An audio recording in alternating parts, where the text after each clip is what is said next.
guys! So tayo once again and welcome back sa aking channel.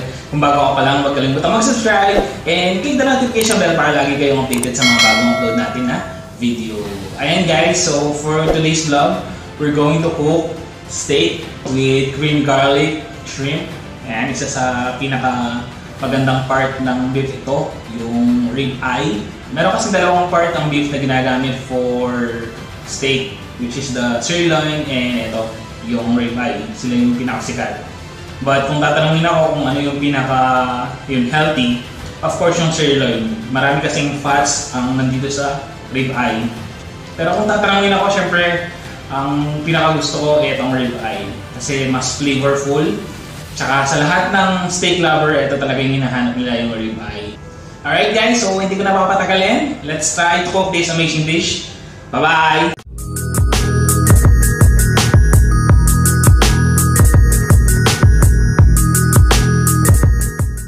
Heto na ang kompletong ingredients ng ating menu for today. First sa ating ingredients ay ang ating rib eye steak. Garlic, butter, salt,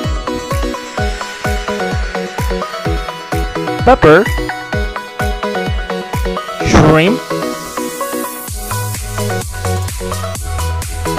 lemon,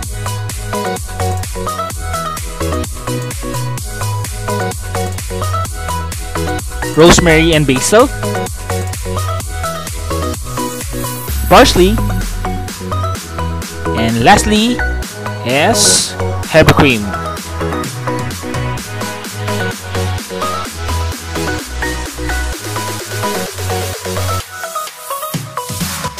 First thing we need to do is to season the steak with salt and pepper. As I mentioned before, always season hard because you will lose 35% of the seasoning the time na nilagay mo na yan sa grill. Pakakatulong din kung lalagyan natin siya ng lemon juice. Since ang lemon is merong acidic liquid, nakakatulong siya as meat tenderizer. So ang finished product is mas tender and chewy yung ating steak. Kaya lang natin mag-rest for 1 hour. While waiting for the steak, prepare na natin ang grill, add butter, then shrimp, season with salt and pepper. We will be grilling the shrimp for about a minute, both sides.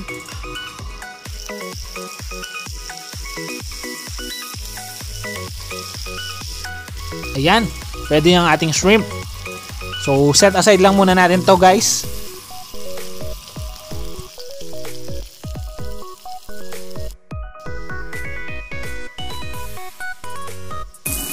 Ayan, ready na ang ating steak, guys. So let's prepare the grill. Alright, just slowly add the steak on the grill. If you watch the video of Seth's Corner at iba pa, na-mention na doon na merong iba't ibang klaseng doneness ang luto ng steak, which is rare, medium rare, and well done. Proper cooking time for rare is 3 to 4 minutes each side. Medium rare is 5 to 6 minutes each side, and well done will be 8 to 10 minutes each side. Next step, we will be adding rosemary and basil sa ating steak. Ang basil kasi is nag-a-add ng peppery taste sa steak, and rosemary is nag-a-add ng aroma. Alam nyo ba na ang basil ay hindi lang ginagamit bilang internal use? Ginagamit din siya bilang essential oil na nagtitreat ng skin infections and wounds.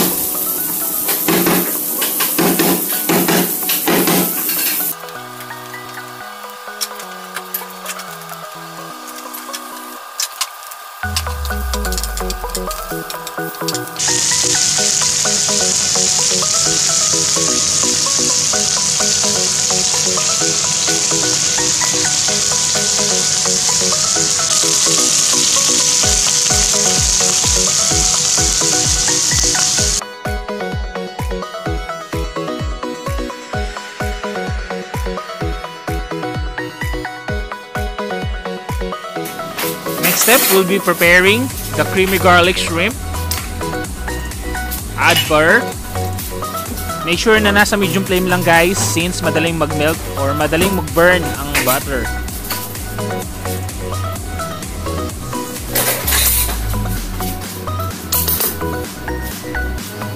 When the butter is almost melted, we can now add the garlic. Saute the garlic for about 2 minutes.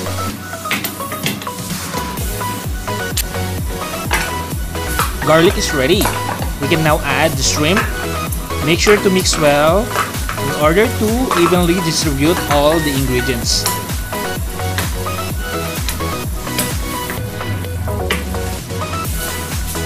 Let it simmer for 2 minutes and season with salt and pepper.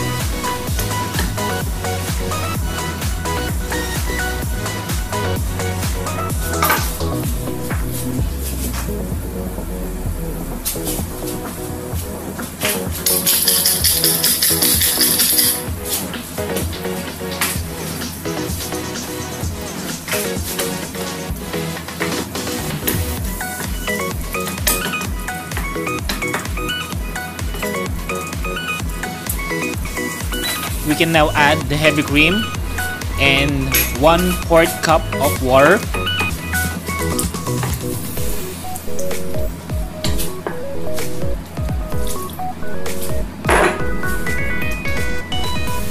Let it simmer again for 2 minutes until mag-mix ang lahat ng ating ingredients.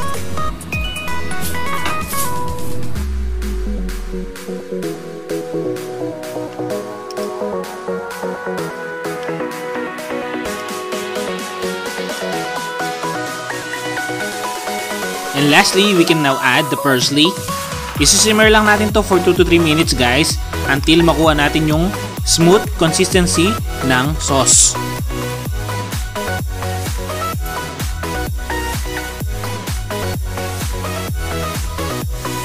Alright guys, creamy garlic shrimp is ready. Makikita nyo naman guys, hindi sobrang lapot yung sauce natin. Smooth lang. Let's now prepare the plating. And then, kain na!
Sarap. Naghalo yung creaminess, yung butter, at saka yung garlic. So, kung nagustuhan niyo yung video na to guys, huwag kalimutang i-like, i-share yung mga friends. Huwag niyo kalimutang i-follow ako sa aking Facebook page which is All Day Daddy. And sa aking Instagram which is All The Day The Daddy. Hanggang dito na lang guys. Bye bye for now.